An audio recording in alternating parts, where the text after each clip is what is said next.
Welcome to Neurovision, a regularly released podcast focusing on neurodiversity in the world of film, TV and beyond. Hosted by Marc Crawley and Liz Goodbrand. Hi, and welcome to Neurovision. This is where we discuss neurodiversity representation and themes in film, TV and beyond. My name is Marc Crawley, and in my day job, I look after a neurodiversity consultancy called Diversita.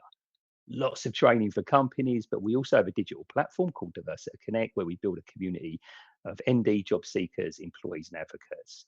We host webinars, etc. And what we try to do is always contribute positively to the ND community. From a personal note, I'm ADHD myself and with ND children, so neuroinclusion really resonates personally and professionally. And hi, I'm Liz Goodbrand. I'm an ADHD and leadership coach and the founder of The Good Space. I'm an ex-corporate leader and a big believer in the power of human, compassionate leadership. I think we can all be more human day to day. I'm a mum of three, if you can include my golden retriever, Reggie, in that mix. I'm ADHD, my kids are neurodivergent, and I'm powered by singing. I love to sing. It's a real energy boost. So I'm powered by singing, step, and a little bit of red wine, and love to have a good chat. I love the red wine comment. Love it. It's perfect. So, I mean, in terms of what the podcast is, myself and Liz, we met a while back and both very passionate around neuroinclusion and neurodiversity representation, particularly on TV, and it's starting to grow all the time. So what we want to do here is really talk about what that representation looks like in film and television and maybe a few other areas. We steer a little bit away from politics too much, I'd imagine. But ultimately, it will be around this representation. We'll have a structure, believe it or not, and we'll tend to have a central theme. So we'll probably focus on like one episode, like a series or a film or something that really resonates, and then we'll have a couple of segments as well that hopefully will be of interest. Obviously, we want to evolve this with guests and other things. And in this first episode, we're going to talk about patience, which was your recommendation, Liz. It was. I'd seen it trending online and was just really intrigued about the character and about the story. Fantastic. Yeah, it was one that come on my radar as well. A few people I work with talked about Astrid in Paris, or Astrid. I think it's the original French version. But yeah, it was a great recommendation for our first episode. It was. I loved it. I binged it over, I think, about 7 days, maybe less than 7 days. You watched the whole thing in 7 days? All 2 seasons. Oh, you didn't just do season 1, you did season 2 as well? I did all of it. Love it. That is brilliant. Well, just in typical ADHD fashion, I watched the last episode this morning. So and that's series 1. I haven't got to series 2 yet, but it was really interesting. So what we do is we'll tend to, in these episodes, is unpick a few of our thoughts around whatever we watch and whatever we focus on.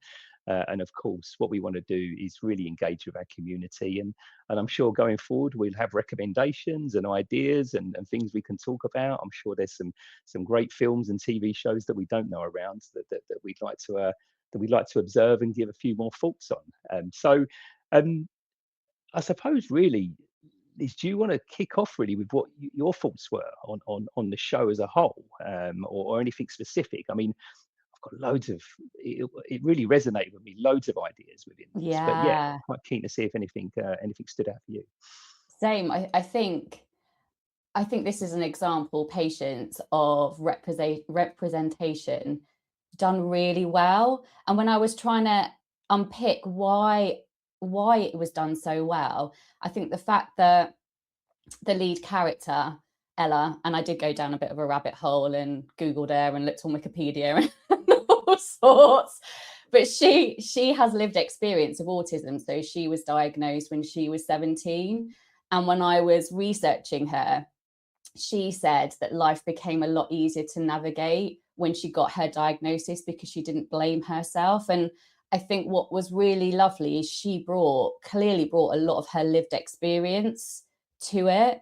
And in the past, whenever I've watched a program, a film where there's been a neurodivergent character, often they're played by people that don't have that lived experience, and so don't kind of quite portray it in a way that feels authentic. But I think she did such a brilliant job.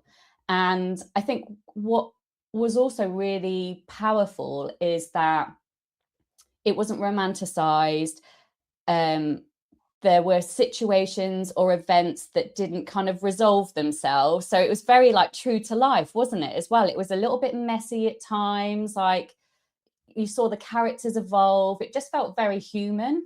Absolutely. I couldn't agree more. I think that authenticity come through, and I did exactly what you did. I Googled and I'm like, I'm sure the actress playing the character is autistic, and it was so good to see that they were, because it's not always the case. And I'm sure we'll talk about other shows where you have neurotypical actors and actresses playing neurodivergent characters. But I also, to me, it did stand out that someone who's got an above average understanding around neurodiversity was involved in this show. Not just the actress, but maybe the producers, the script writers, etc. You could hear terms like hyperlexia, masking, disclosure, all of these things that were mentioned. But what I quite liked is they were sort of drip fed quite naturally into the plot, that where the patients read the book really, really quickly and mentioned that they were hyperlexic. Hyperlexia is not that well known, right? But it was great that it was put in there. And there was a lot of things, I think, for sort of our audience who have got an above average understanding of neurodiversity or an interest in neuroinclusion. There was a lot, I thought, that spoke quite nicely. So yeah, I again resonated with a lot of the themes in the authenticity. And it felt really like organic in a way that those kind of conversations, or when those phrases were used, they didn't kind of stick out as such, did they? It was very natural and very part of the story, to the point where actually the first episode, I really kind of focused like on patients' autism, but then actually towards the end, within the space of a couple of episodes, there was such depth to her character that you just saw the person, you just saw her. I don't know if you felt the same thing. Yeah, I did. There's I remember reading years ago around Pixar films, right? So Pixar films have to resonate on various levels, right? So for kids, of course, but also for adults when they're watching it. And what I found about this is it resonated on a lot of different levels for me. So first of all, if you're interested in neurodiversity, there's something there for you. If you want representation as an autistic individual, there's something there for you. If you just like a well-made detective show, there's something there for you. They didn't compromise on that either, did they? I thought that was cracking. Like some of those murder scenes, like, not wanting to give lots away, but there was a lot to keep you interested, wasn't there? Absolutely. And you know, the other thing, right, and I know this is going to sound really left field. From an ADHD perspective, I love the fact there was only 6 episodes. You know, sometimes you enter these shows and they're like 30 episodes or whatever, or a lot going on. It was quite nice that it was quite bite-sized, really well made, quite lean.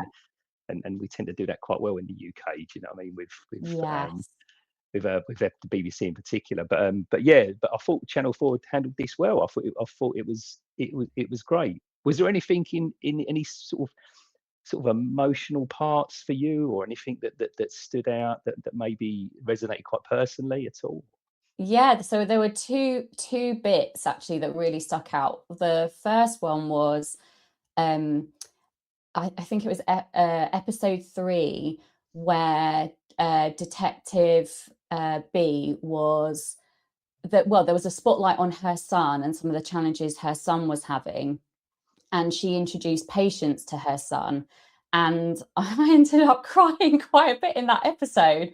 And I was trying to work out what it was about that episode that I felt so much about. And for me, having ADHD, one of my traits, which I'm learning to love a lot more, is my empathy and emotional intelligence. And growing up, I was often told I was too sensitive and to get over things and move on. So I kind of saw it more as a flaw than something to be proud of and celebrate. But now in my adulthood, having children, like I said, working in like leadership roles, it's definitely one of my strengths. I really just felt that need and sense of belonging, and it triggered some of my early childhood memories. I found, like growing up, I found friendships really difficult to navigate.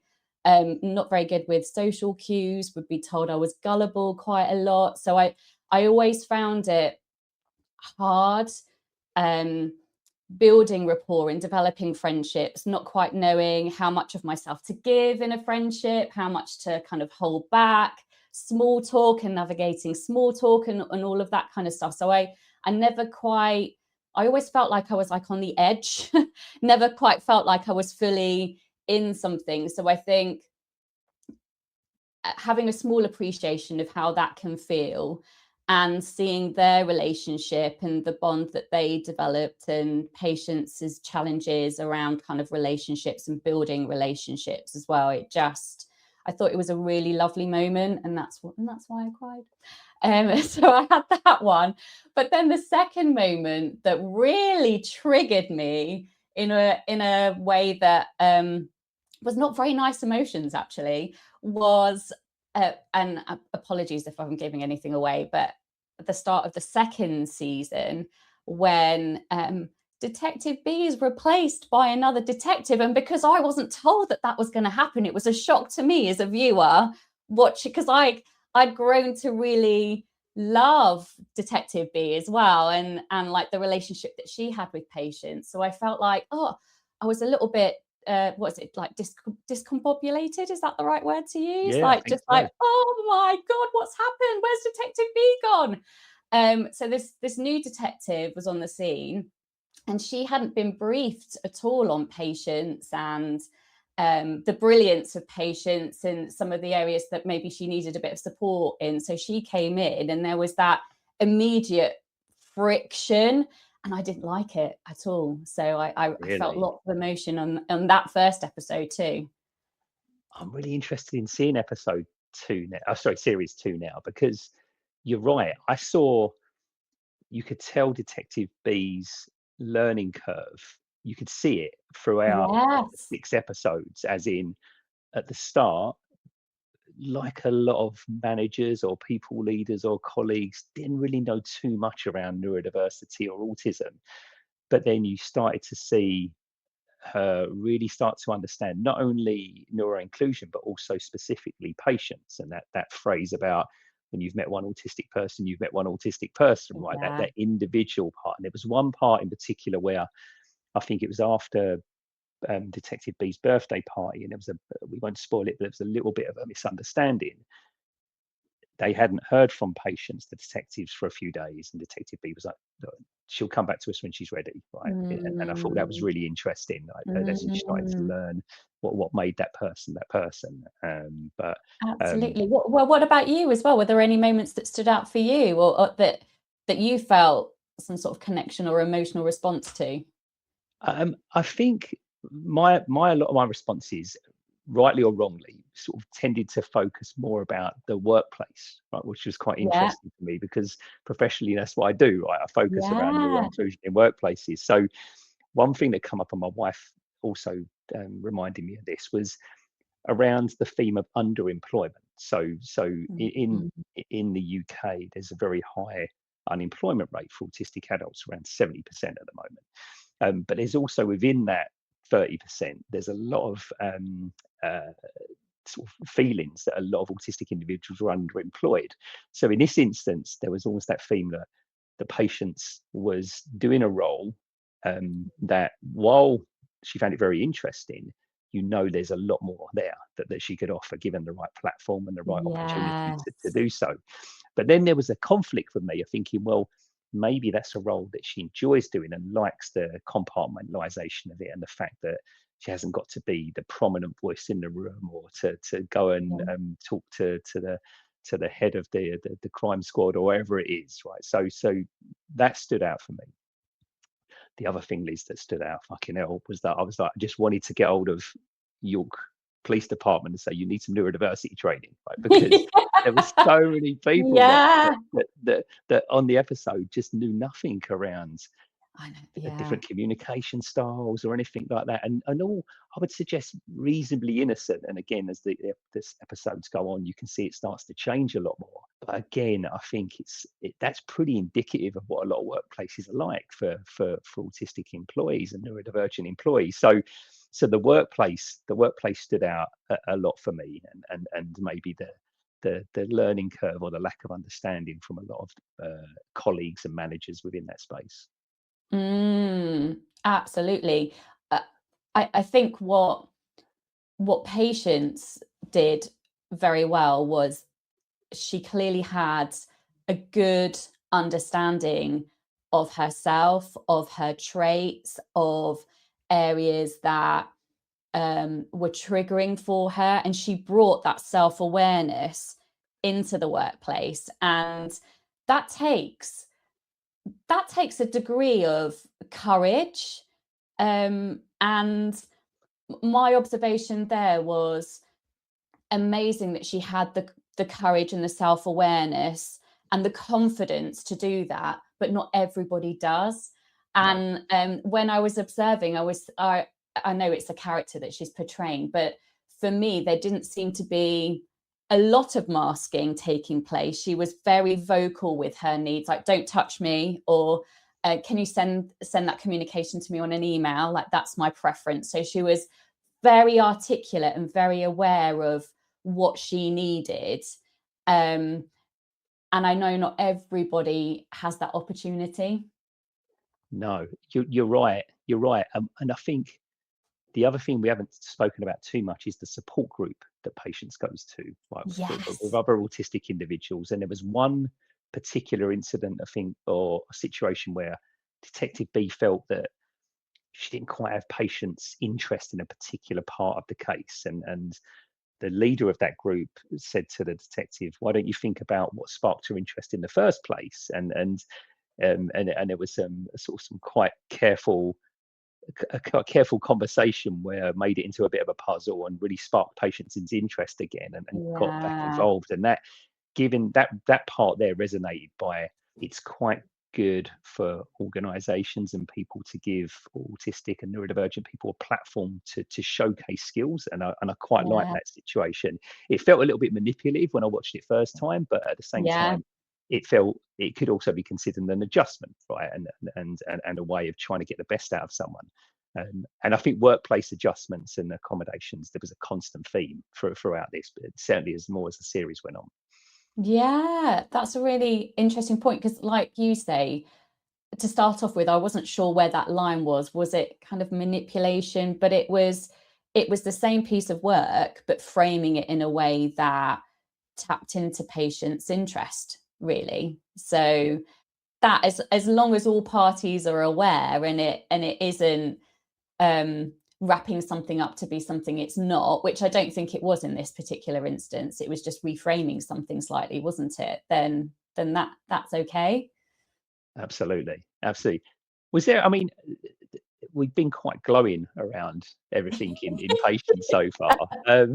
Is there anything that stood out for you that maybe was an opportunity to improve slightly, etc.? There's a couple of things from my side, but I wonder if anything stood out for you. I think it probably, well, two things. The first one was the degree of advocacy and confidence that Patience had in the workplace, because often when there isn't that trust or rapport, more often than not, it's very hard to advocate for yourself. So I'm not sure if, I don't think that is a typical example of what it's like when you're starting to work with a new team, particularly a team that isn't neuro aware. I don't know what your thoughts are on that. Yeah, I think you're right. I mean, I don't know if you remember, I think it was in the first episode, Detective B met the day-to-day manager for Patience at that stage, and this person was pretty horrible, to be honest, right? Yeah. Yeah, do you remember at the Yeah. booth? And that was sort of thrown away quite quickly, but you'd have to think there's a whole backstory there about the lack of support and the lack of understanding and all of the things that maybe patients has gone through at that point to before she started getting accepted into the wider crime unit. So I think that was a missed opportunity, really, to look at some of the experiences she had in the workplace prior to that. But yeah, I think the whole idea around self-advocacy and self-promotion, it was, yeah, again, was maybe a little, not to say a missed opportunity, but could have maybe been explored a little bit more in trying to see what does that journey really look like for patients. It seemed to jump quite quickly from quite a challenging situation to acceptance. Absolutely. Yeah, it did. And there was a phrase used as well, and I can't remember who used it, but they referenced the term special interest, and that jarred with me a bit, because I thought we'd moved away from that kind of language. But again, I'd be interested to hear what you think about that. Yeah, I don't remember it really, but you could argue that that's a theme throughout, isn't it? And maybe that was a little bit overplayed, where it was around the puzzles, it was around certain routines, and I suppose the series is trying to resonate with an audience that maybe doesn't know too much around autism or neurodiversity. So maybe leaned on some of the cliches a bit too much.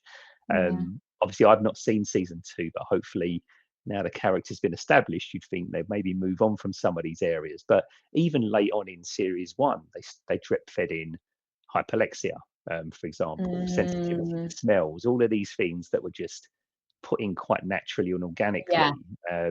Whereas the early engagements were very much around the challenges around social interaction, the lack of puzzles, the in-depth analytical thinking, all of the things that tend to be associated with autistic minds anyway. But no, on the whole, I enjoyed it. I was really surprised, actually, talking honestly, Liz. I was expecting it to be a little bit cliched, a little bit sort of generic, but yeah, it was much better than I was expecting. Yeah, and I think there were just lots of shades of grey in it, which was the thing I thought was really wonderful, because we're not just one thing, are we, as a neurodivergent population? And often if you don't understand that, you can typecast, but we can be so many different things. Often it's situational, often it's based on who we're with, how comfortable we are with those people. We have some very common preferences and traits, but we're also wonderfully different as well, which is what's beautiful about our community. I also think what Detective B did as a manager and as an advocate, she was very curious, and she wanted to learn, didn't she? So she saw something brilliant in patients, and that was the opportunity for patients then to shine and really lend her strength and her puzzle solving and her ability to connect things in a way that other people couldn't. Without that curiosity and that person there kind of opening the door and embracing that, we wouldn't have had what we had. No. Can I play devil's advocate here and throw out go ahead. An inflammatory question then? Do you think in that instance, if the skills that patience has didn't directly help Detective B, do you think she would have been as keen an advocate? Because obviously it was do you know what I mean? It was one of those that obviously they pretty much, again, not spoilers, but pretty much contributes to solving most of the cases throughout the first season. If that wasn't the case, do you think she would have been as supportive? That's a really good question. It was her ability to solve and spot patterns that got her the airtime with Detective B. So it was that amazing skill that she had, wasn't it? And the police force had something to gain from that, didn't they? They were stuck, they weren't able to solve. There was some comparison with another department. What was it? The Manchester one. I don't know if that's more into season 2. Because they have KPIs to hit, right? Just like a lot of teams and organizations have KPIs to hit, and patients brought something, like filled a gap that they had, and they were able to, I guess, meet and fulfill their KPIs far quicker to a quality that they couldn't do without patients. Absolutely. No, I don't know mean, if I've answered your question there. I've probably gone round the houses. I've been very diplomatic. No, but I mean, my view on it is it felt mutual. The episode, the series felt mutual in that instance, as in they definitely benefited from patients' skill set, but patients, for the most part, really enjoyed contributing. She got something out of it, didn't she? That she got friendships out of it. She was given a lot of autonomy, actually, to really like embrace like the brilliance that she brought. So there was a lot that she gained from it too. Yeah, I totally agree. And that part there, just to nicely linked, that the personal relationships were quite a nice theme, with love and friendship and relationships with parents and all of those things as constant themes, and things like misunderstandings and trying to maybe overthink some interactions in a social setting, I thought were handled really well. Yeah, absolutely. And I think what they did really well was bring out the thinking trap that some of us can experience with that all or nothing. So if, like we said, there are always like shades of grey, aren't there? But often when you're neurodivergent, something happens and it is that all or nothing thinking. We can catastrophize very, very quickly. So someone hasn't done something, so that means I'm not very good at what I've done, or I've made a mistake, so that must mean that they don't want me to work there anymore. And I think they did a really good job of bringing that to life too, in both in the relationships and the work that Patience was doing. Amazing. No, I totally agree. So on the whole, it sounds like we both enjoyed it. I would watch a season 3 and probably binge that just as quickly as I binged the others. So Liz, we've got a scoring system. We're going to look at the representation of neurodiversity in whatever we watch. So in this instance, Patience. And the second grading will be around our enjoyment of what we've watched and our show. So love to hear your thoughts. Yeah, I'm going to score it high, actually, in terms of representation. I thought they did a really good job, which, for all the reasons we discussed, having someone with lived experience and, like you said, potentially someone in the production crew with some experience really helped to bring it all to life and all the nuances as well brilliantly. So I'm not going to score it I'm going to cop out. I'm not going to score it a 4 because I think it's worthy of more than a 4, but I'm not going to score it a 5. I'm going to go for a 4.5 out of 5. And then in terms of my enjoyment, I would say, again, like up there, a 4 out of 5. I really enjoyed watching it. A sign of me enjoying something is when I binge it, when I can't get enough and literally on that dopamine hunt, more. So that was definitely happening for me. Yeah, I really enjoyed it. What about you?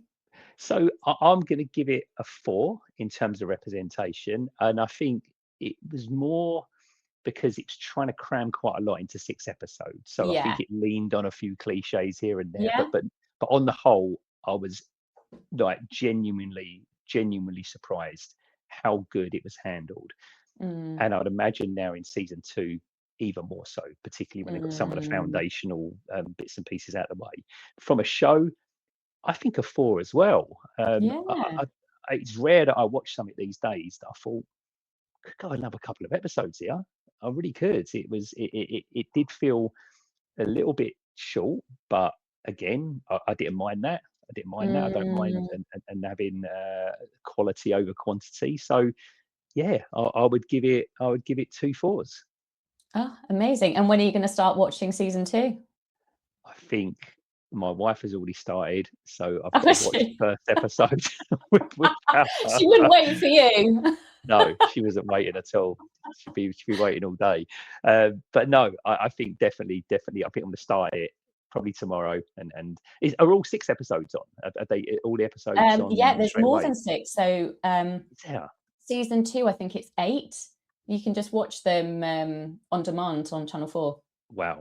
Wow. So in case we hadn't mentioned it, so Patience is available on demand on Channel 4.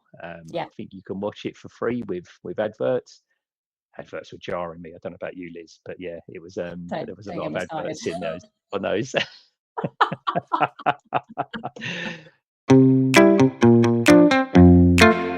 So we've got a segment that hopefully will be linked to what we've been talking about, but work in progress title at the moment, is it my neurodivergence? And we're going to talk about things that trigger us, that bring us joy, maybe that create some other sort of friction or emotion for us, and explore whether we believe it's our neurodivergence playing a role, or whether it's something that we all experience. And the thing that I'm bringing to the table this week is adverts. Love it. Linked to Patience, so streaming Patience, I was watching the free version on Channel 4, so I was exposed to loads and loads of adverts. My eldest son is ADHD and he loves adverts. Like, he gets really upset if I whiz through them. He wants to watch them, which I just think is crazy. I don't mind watching them so much, but there are some that really trigger me. What about you, Mark? Oh my word. So I absolutely go and do anything else rather than watch these enforced adverts, when you watch stuff on demand. So no pun intended, but I lack patience, right, when I was watching these. And you see the little clock in the corner. It's like 3.5 minutes Yes. of adverts. So Yeah. no, I'll go and grab a drink or have a bathroom break or scroll on my phone or do anything other than watch the adverts. So it may be connected to ADHD, it may be connected to my neurotype, but I just think adverts are shit. So on my Yeah. side, they're not for me. It's a really interesting thing, isn't it? Like, if you've recorded something, you can whiz through the adverts, but when you're watching Yes. something on demand now, you cannot whiz through the adverts. So we've gone through a spell of being able to watch programs advert free, and now suddenly we're back to adverts being on YouTube, and we're watching YouTube, adverts being on podcasts. Like, they're back in our life now, when there was a moment in time that we could remove them. Absolutely, and I think you're right. I record quite a lot on Sky, right? So you can just fast forward through them, so you haven't got to watch them. But yeah, the enforced adverts now on Amazon Prime, and we have a cheaper version of Netflix in our house, and there's adverts on there, and yeah, there doesn't seem too much artistic focus as of when they put an advert in as well. It can be quite a critical moment in certain things. So Yeah. if the question is this my neurodiversity, or is this just something that's annoying? I'm putting this in the annoying category all day long. From my The side. annoying character. What What about about you? adverts that trigger you? So I have 2 adverts that I'm going to bring to mind that trigger me so much that I'm very, very vocal in my household and with anyone Okay. that will listen to me about it. So What the are they? first one is Jamie Redknapp in the Skechers advert. So what triggers me about that is Jamie Redknapp is, well, how old is he? He's in his 50s? He's about my age, I think. Yeah, he's about Yeah. early 50s. What do you think the typical profile of a Skechers wearer is? And this is no shade at all for Skechers wearers. I'm just talking about their typical customer. Who do you think their typical customer might be? For me, I would say, I don't know. I don't own Skechers. Maybe that's quite telling in that instance. I would say maybe I'm just misreading it, but probably older, like 60 Yes, plus, I comfy, think. slip on. Yeah, Yeah.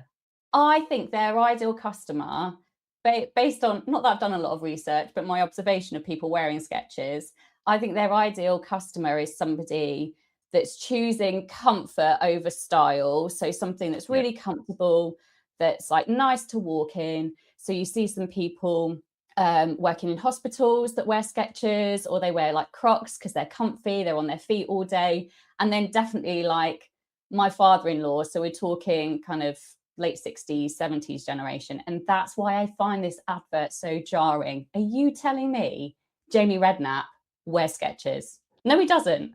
So every time I see it, I'm shouting at the TV. He clearly does not wear Skechers. So why is he in a Skechers advert?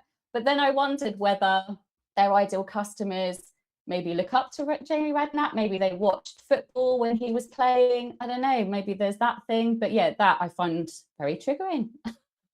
I think, do you know what's interesting though is that on the sport chat show he does on Sky, I can't remember what it's called right now, but it's a running joke from the other panelists where they take the piss out of him about wearing Skechers in the first place, or he's always trying really? to Skechers in for his co-panelists. But but also Harry Kane wears Skechers football boots, so there's definitely a move from Skechers to try and make them a little bit cooler.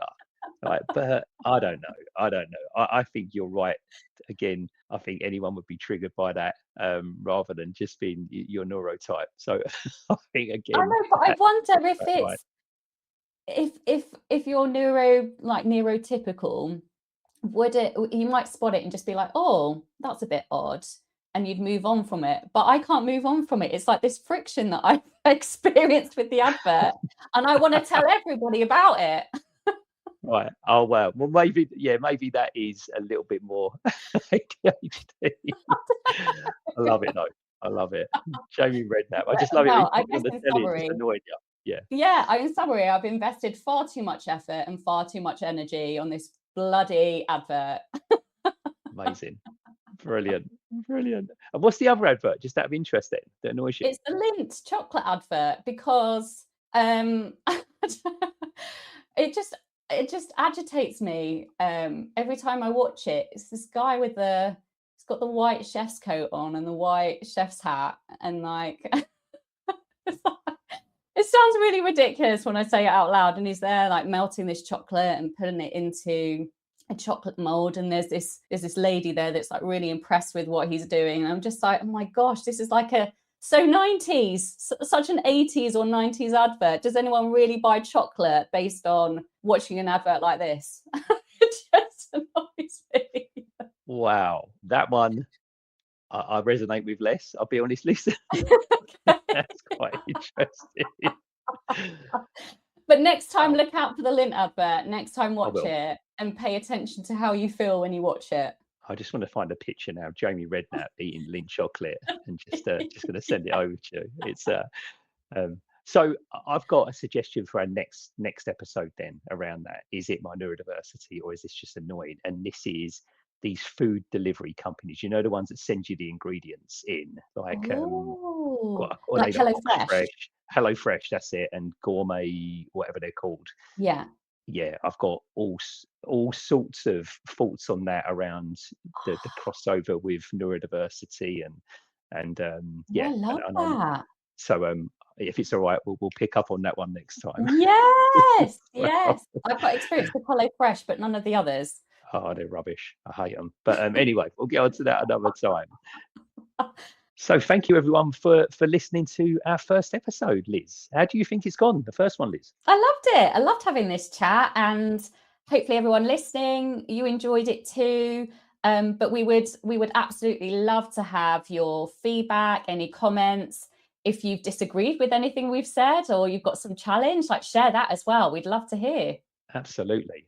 So obviously you'll be able to comment on whatever channel you're listening to or watching this on at the moment.